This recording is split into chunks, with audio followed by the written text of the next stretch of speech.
am Ella, 28 years old. My favorite things are white rice, rice balls, and just rice. Yes, I am a slightly chubby new mother who loves rice with all her heart. I've loved white rice since I was a child, and my mother used to be amazed when I told her that I ate rice from morning to night. My love for rice knows no boundaries, and I even went on a study at a university in the food industry to develop delicious recipes that will go well with rice. It was there I met my current husband, Daniel. We were in the same class, and I was thrilled when he told me that he was a rice farmer. I was born and raised in the city and didn't know anyone who was a rice farmer. He came to the city because he didn't like the fact that his family was a farmer in the countryside. He seemed to be inspired by my love of rice and the fact that I ate it so deliciously every day. After graduation, I followed him back to the countryside to take over the farmhouse, and 2 years later, we got married. Now I work as a dietitian at a nursing home, and I'm always helping with the rice planting and harvesting. The eldest son, who had moved to the city saying he would not take over the family business, came back with a prospective wife, and my in-laws were in a frenzy. Moreover, my husband. If Ella hadn't been smiling so broadly and chomping down on rice balls at that moment, I wouldn't have had any intention of taking over the farm. Would say that, so I am worshipped like a goddess in my in-laws' house. My in-laws are gentle people to begin with, so when they decided to build a house on their property, I had no resistance. I get to eat delicious rice from a rice-producing region every day. My husband and in-laws would not have gone out of business. It was a win-win situation, and we were enjoying our home very much. Our long-awaited first child was born. He was a boy, and we named him Jack.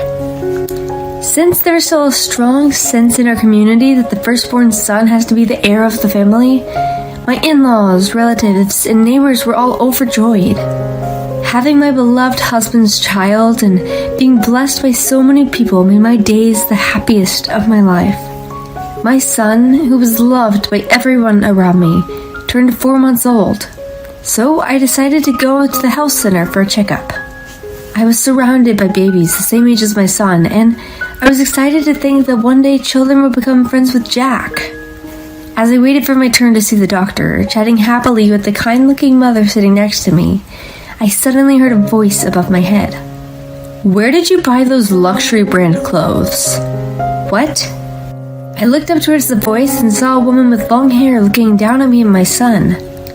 I was puzzled by the sudden question without any form of greeting, but she seemed to be the same new mother and answered with a smile.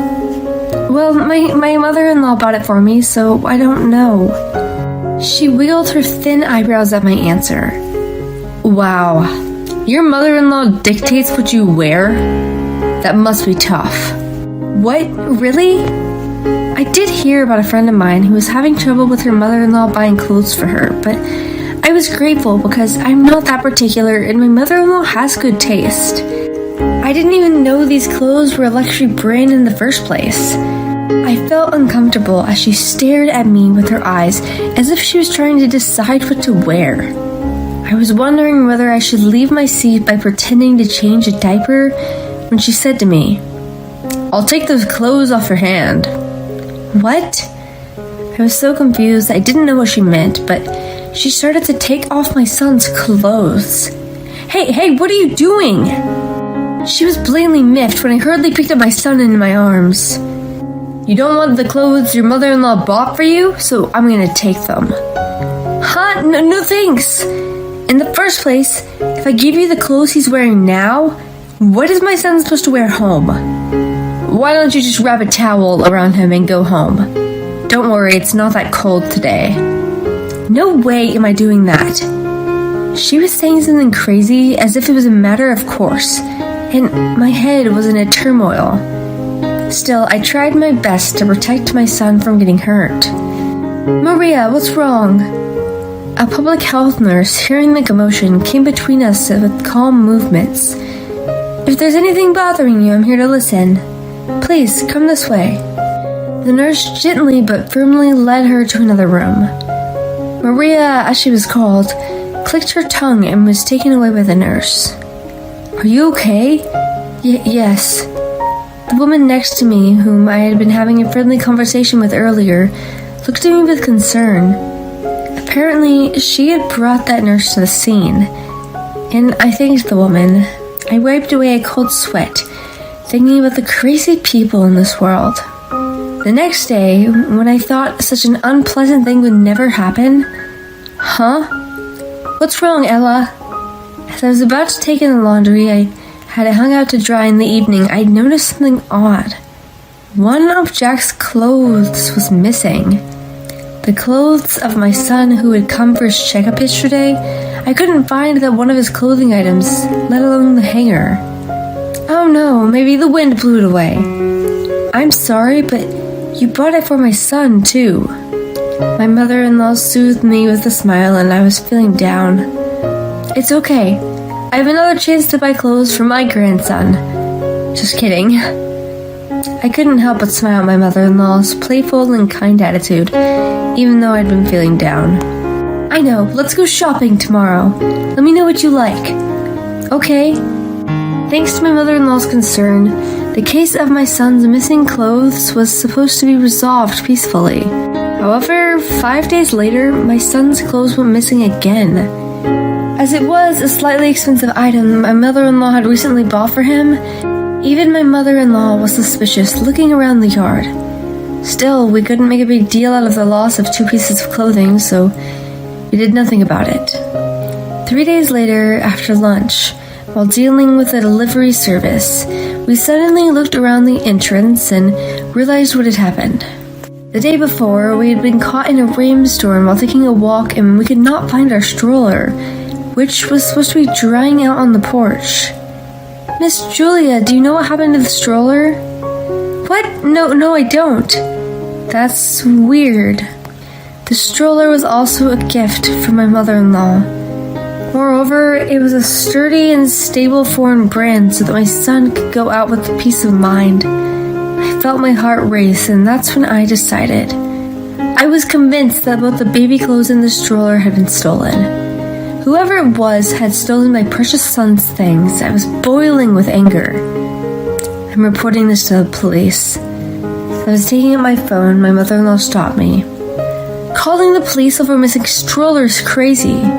But the stroller and the clothes are precious things that you bought for my son." I knew what she did. My mother-in-law used the computer, which she's not good at using, to gather information on buying baby items. I know that she was truly happy about the birth of my son, and that she took good care of my body and gave me good things. I will never forgive anyone who tramples on my mother-in-law's goodwill. "Ella."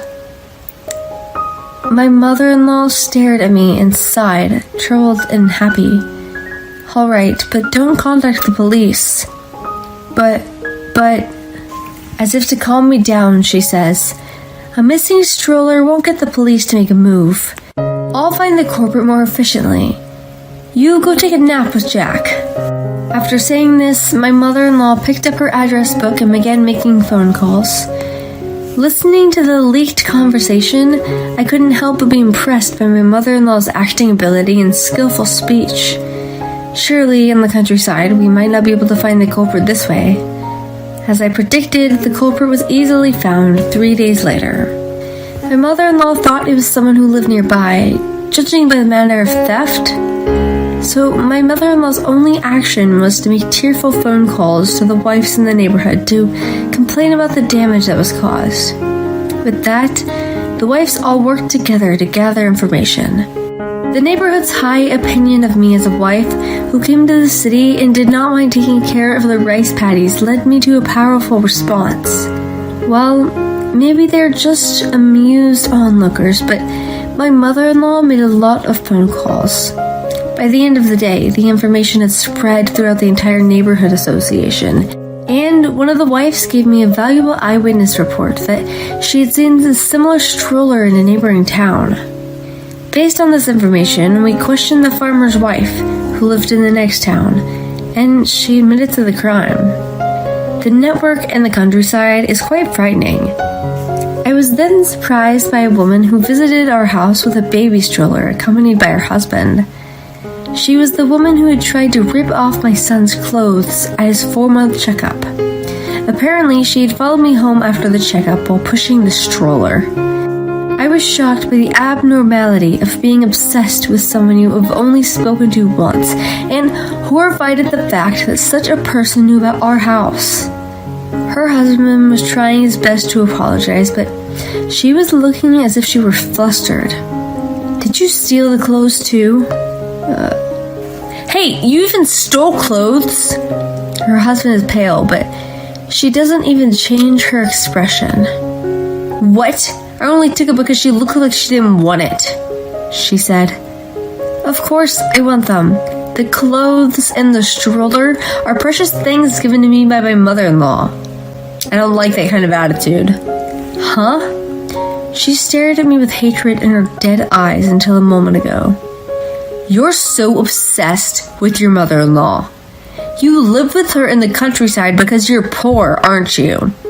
Don't you have any pride? Huh? My mother-in-law put her hand on my shoulder. I was about to start a fight with her because of her rude attitude. Please, take that stroller home. I will buy a new one for my grandson. I will forward you the bill, she says. What? I brought it all the way here. What are you talking about? Ignoring her rant, my mother-in-law spoke to Maria's husband. Sir, your wife seems to have very sticky fingers. This isn't the first time she's stolen something, is it? What? The blood quickly drained from her husband's face. I heard all about it. I heard you guys were living in this city, but you suddenly moved here as if you were running away. My mother-in-law pointed out a definite fact. Oh no. Her face also turned bloodthirsty. You thought that in the countryside, people would forgive you for a little indiscretion, didn't you? But you know the countryside is scary. Prepare yourself. The two of them were blandly flabbergasted by my mother-in-law, who approached them quietly and unobtrusively, but without averting her eyes, and ran off as if to get away. Miss Julia, how much do you know about the couple? I asked my mother-in-law. She said she quit her part-time job before coming in here because of her pregnancy, but was fired for skimming money from the co-workers in the cash register. She said something she did similar at her husband's company's house and moved away to escape. I heard that her pregnancy was real and she didn't turn herself into the police of the warmth of the people around her. I wonder what will happen to her in the future, since she caused such a commotion in such rural areas. I see. It is really scary in the countryside, where you get so much information in just 3 days. My mother-in-law laughed bitterly, and I returned a small smile. I swore from the bottom of my heart I would never do anything bad. As my mother-in-law had read, she had been misbehaving in many places. People who found out that we had been looted again to come forward and say that they've also been victims of stealing. Each one may be trivial, but the fact remains that she did a lot of evil deeds. Maria's mother-in-law and husband went around apologizing, bowing their heads to everyone. However, she stayed at home and showed no remorse for her wrongdoings. Because of that attitude, the people around her were looking away from her, as if the house was built by an unbelievable wife. It seems that her mother-in-law paid for almost half the cost of what she had done in that town, and when she came to the countryside, she had become a better person. They are disgusted that she came to the countryside and repeatedly did her misdeeds without any apology. I guess Maria's mother-in-law could not stand being ostracized by her neighbors. If you don't divorce your wife, I will give all the inheritance of the house to your brother. She gave Maria's husband, her eldest son, an ultimatum. The husband, who had completely been fed up with his wife, was encouraged by the ultimatum and immediately decided to divorce her. Of course, Maria did not agree with it. One day, about a month after the stroller fiasco, she stormed into our house with an angry face and made steam come out of her head. "Hey, I'm getting a divorce because of you. My son has been taken away from me by my husband and his mother, and you're taking the blame." As I happened to be home alone, I was against her sniving and blaming me, and calmly replied to her words. "You deserved it. Grapes, chicken eggs, watermelons. The damage of various farmers was all you're doing. It's better for a child to grow up without a problematic mother like you. What is wrong with you? There are so many crops out there, it wouldn't be a problem if I took a little bit of it. I thought the country people were more open-minded. What happened to the spirit of mutual help? This woman is crazy. Have you ever done anything to help others or anything else that would make people grateful? In the first place, how can you be allowed to steal the crops that have been carefully nurtured like your own child? The same goes for your baby products. They were bought with money that my mother-in-law obtained through the hard work." "What? You're acting like a good girl. It's disgusting." "I don't care if you find me disgusting. Just smile and be serious, and you'll get a full meal of delicious rice. It's great." "Wow, you're finally showing your true colors." Just when she smiled that snickering smile. "That's fine," a voice behind her said. "What?" Before I knew it, my mother-in-law, who had returned from working in the fields, came up next to me and laughed at her. "It's a blessing to be a rice farmer, and I have a woman who fell in love with our rice and came to marry my son. It's great to have a wife who smiles and helps out in the rice paddies and happily eats her rice. But it's much, much better than a wife like you who only knows how to steal. Ugh. Now why don't you go back to the city you love so much? Or should I call the police?" "What?"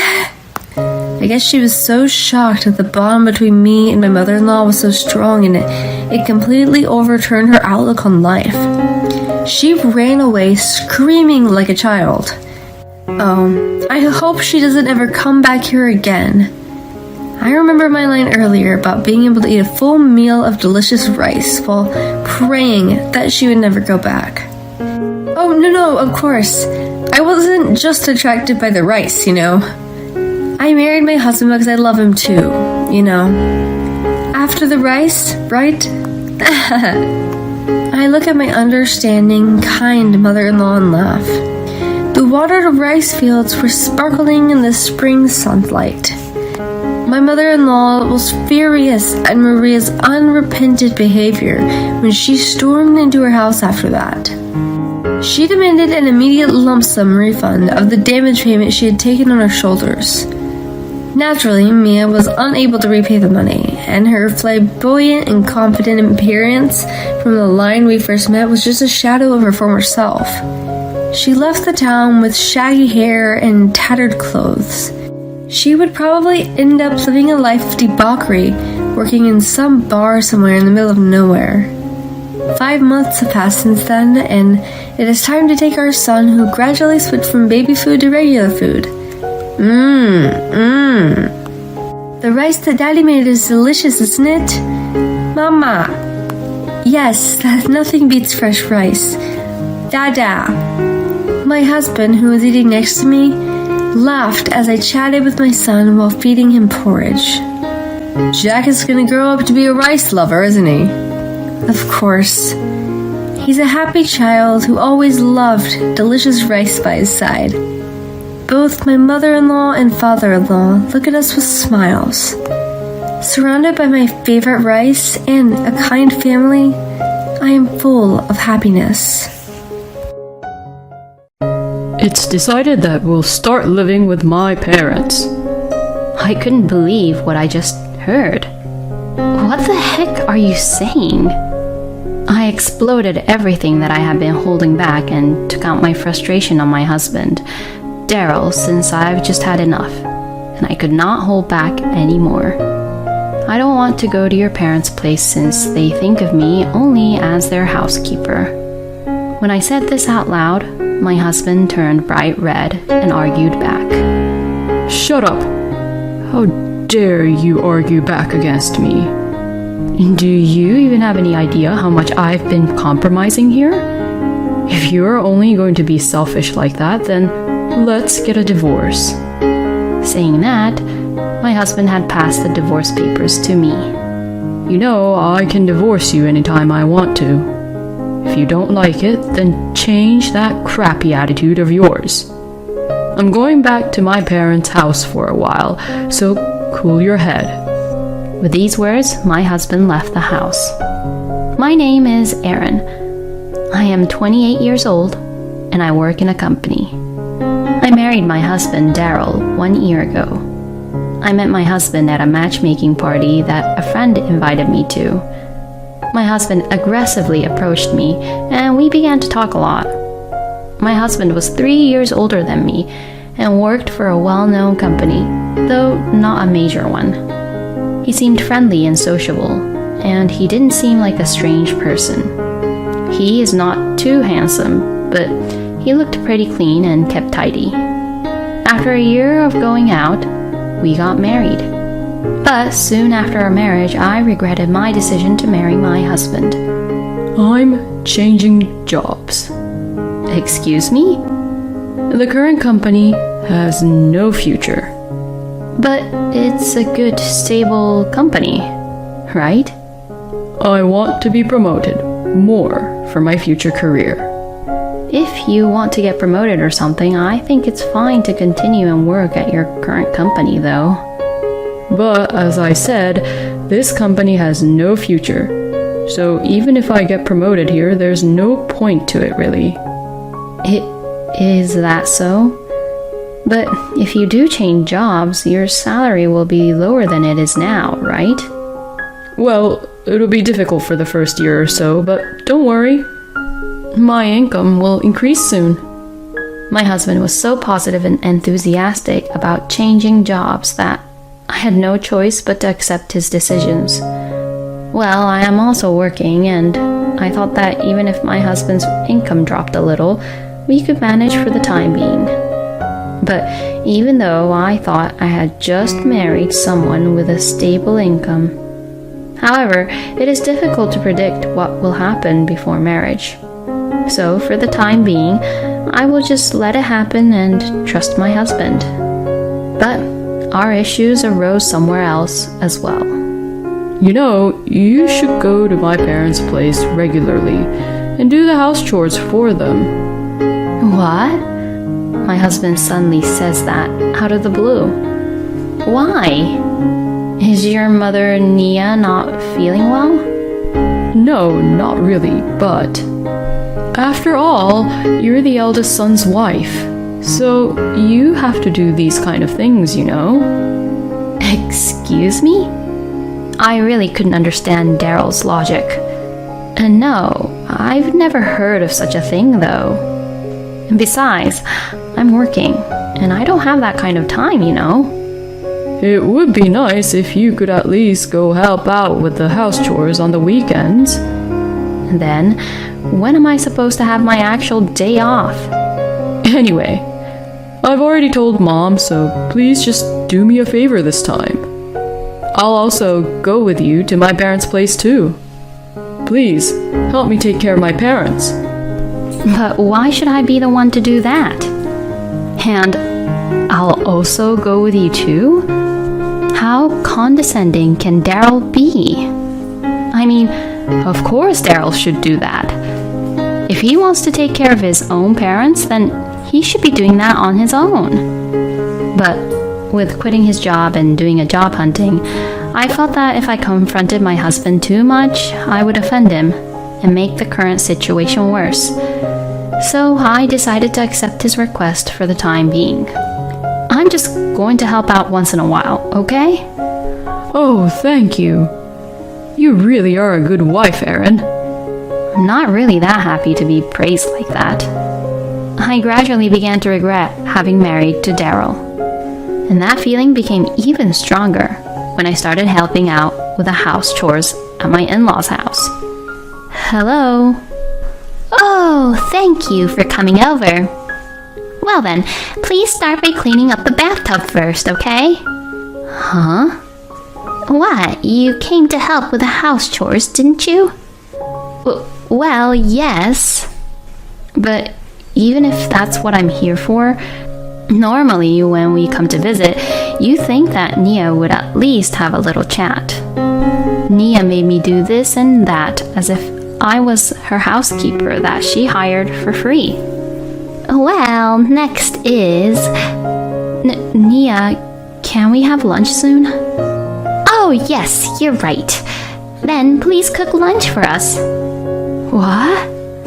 With that, Nia would relax in the living room. My father-in-law, Kurt, and my husband were there too. But Daryl was lying on the floor watching TV and laughing. Wow, he really only just came here. It makes me so angry when I see them relaxing while I'm working so hard. If Daryl was just going to be like this, then I wish that he didn't come here with me. After I finished cooking lunch, my in-laws came to the table. Everyone ate without saying anything about the food and watched TV. I mean, they could have at least given me a little feedback about how it tasted. Cooking for 4 people is a lot of work, you know. But none of the in-laws said anything, not even thanked for the food. And they finished eating and went back to the sofa in front of the TV. After you wash the dishes, please clean the yard. I guess I really am their housekeeper. In the end, from the time we arrived at my in-laws' house in the morning until the evening, I was forced to do all the house chores at my in-laws' house. When my husband yawned on the car ride home, I thought I was going to strangle him. Why the hell was he even tired? He was just lying down and watching TV all day, wasn't he? Well then, let's go visit them next week, okay? What? Do I have to go back again this month? You promised you'd go there regularly. You'll have to go every other week or so to clean the yard and take care of other things around my parents' house. I've been trying to compromise with my parents too, you know. They actually want you to come every week. No way. I will never go there every week. I'm not your parents' housekeeper, you know. There's no way I could visit them that frequently. But you promised me. Are you trying to break the promise? I didn't expect to do such a tremendous amount of house chores, you know. Then just once a month. Wow. Daryl's just selfish. And that's endless, huh? But it seemed that my husband would never give in to further arguments. So I agreed to go to my parents-in-law's house to help out with the house chores on the condition that it be done once a month. After that, my frustration with my husband continued to build up. But I didn't want a divorce right away. We have been married less than 6 months at this point. Even though we are husband and wife, we are still strangers to each other. So we need to understand each other and try to work it out and compromise a bit more. I tried to meet my husband's requests as best as I could, but I also tried to speak up when he was being unreasonable.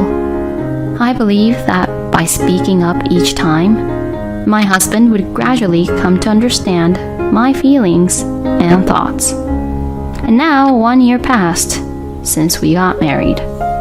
But the situation did not change much. Rather, I became depressed than before.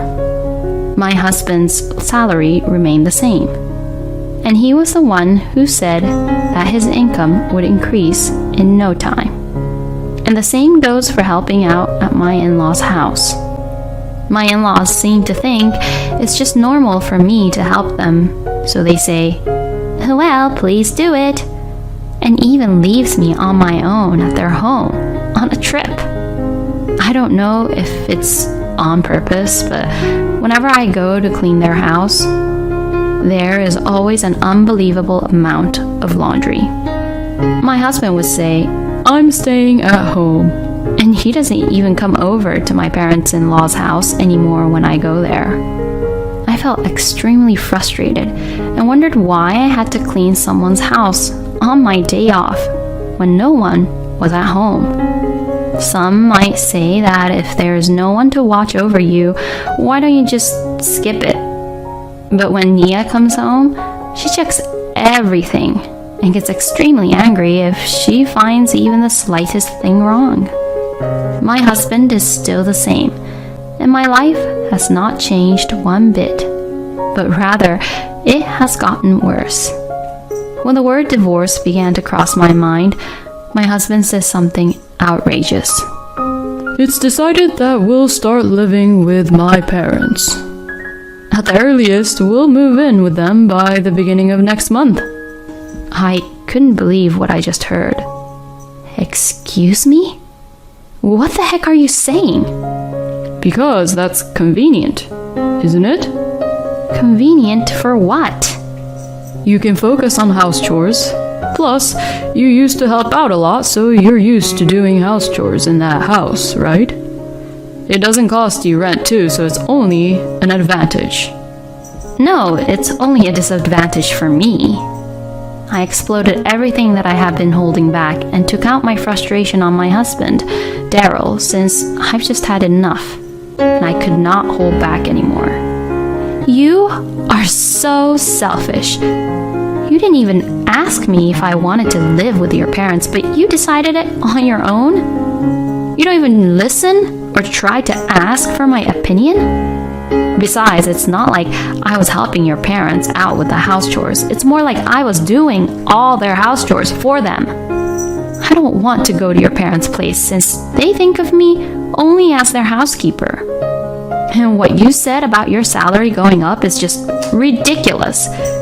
Who said that your salary would increase in a year? It's not increasing at all. If I continue like this and keep on believing your convenient words, then I can't keep on going on like this anymore. When I said this out loud, my husband turned bright red and argued back. Shut up! How dare you argue back against me? Do you even have any idea how much I've been compromising here? If you're only going to be selfish like that, then let's get a divorce. Daryl said angrily and left the house. And about 2 hours later, he got back home, but he was smirking at me. I'm being serious, you know. Saying that, my husband had passed the divorce papers to me. My husband has signed all his parts. I guess it seems like he also showed this to his parents already. You know, I can divorce you anytime I want to. If you don't like it, then change that crappy attitude of yours. I'm going back to my parents' house for a while, so cool your head. With these words, my husband left the house. I thought to myself, perfect, I'm going to submit this, and immediately went to my parents' house to tell them about it and file the divorce papers. I have been complaining to my parents about my husband and in-laws for some time, so they immediately agreed to the divorce. I decided to pack up my belongings and get ready to leave home. It took me longer than I thought to sort out the things I had bought during my marriage and the things I had bought when I was single. Still, I managed to get everything ready in between while I worked. I temporarily left my belongings at my parents' house and was looking for a room to live alone when my ex-husband suddenly barged in on me at my parents' house. Hey, what the hell does this note mean? I mean exactly what it says on the note. Do you not know English? Stop kidding around. What do you mean I submitted the divorce papers? Why did you even do that without my permission? Without your permission? You're the one who said I can divorce you anytime I want, right? That was just a threat. A threat? You threatened my daughter? Oh, no. It was a figure of speech. Rather than a threat, I was just saying it as my opinion. My ex-husband is weak against my father. My father is 6 foot tall, very fit and a bodybuilding expert who used to compete in national bodybuilding tournaments. My ex-husband, who is as thin as a bean sprout, would probably be thrown off if my father even touches him. Anyway, I don't approve of the divorce. I don't care if you do or not, because our divorce is finalized, so we're strangers now. Don't be ridiculous. If you're going to get away with that kind of selfish way to get a divorce, I'll go ahead and sign the marriage papers on my own. I'm not signing anything like that, okay? Besides, if you do that, then I'll lawyer up and sue you. Sue? What? I'm going to take you to court, and I'll prove to everyone how condescending and selfish you are, along with your parents on how they treated me, and fight until I get a divorce from you. No way. And if you keep on staying here, I'm going to call the police, okay? Police? Please don't do that.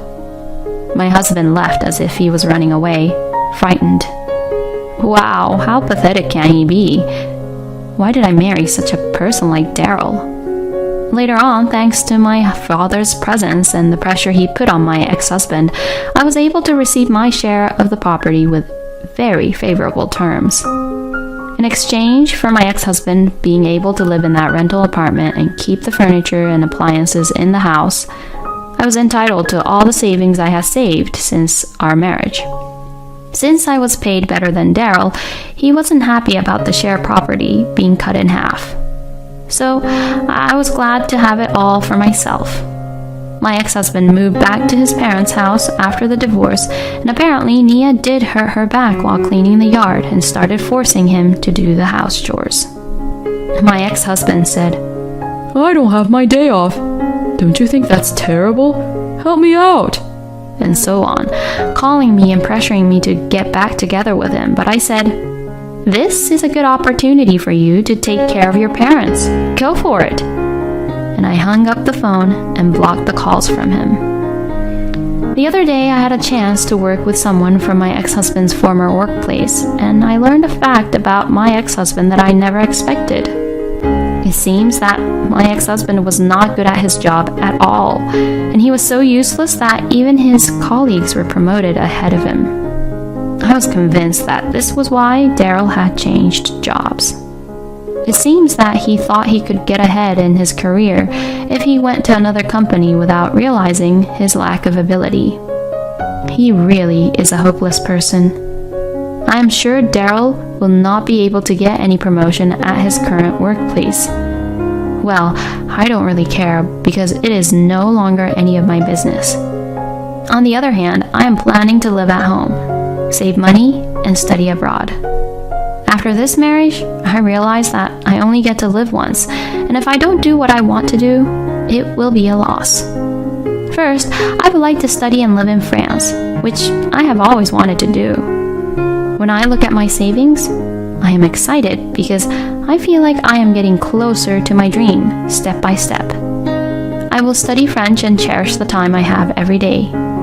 Even though I failed at my marriage, my life was just beginning. Thank you for watching until the end. Please subscribe to our channel. We hope to see you in our next video.